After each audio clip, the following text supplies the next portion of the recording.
I talked about on Saturday. I'm in school right now, and I talked about on Saturday like how being uncomfortable. You got to be comfortable with being uncomfortable because there's doors that God has tried that God is opening for you, and that God wants you to walk through. And sometimes when we walk through that door, we begin to see how we're incapable of doing what it is that God has called us to do, and that gets uncomfortable, especially if you in a space where you feel like you have honed in on your skill. I know some of us are teachers, some of us are real estate, some of us work in different capacities.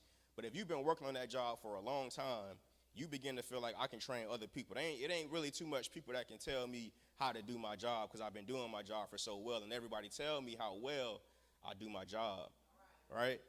But see, those are that same thing is the same reason why God begins to open another door for you because you've done so well, because you've allowed Him to shape you. He begins to open that door, but you go through that door feeling like I can do all things by myself,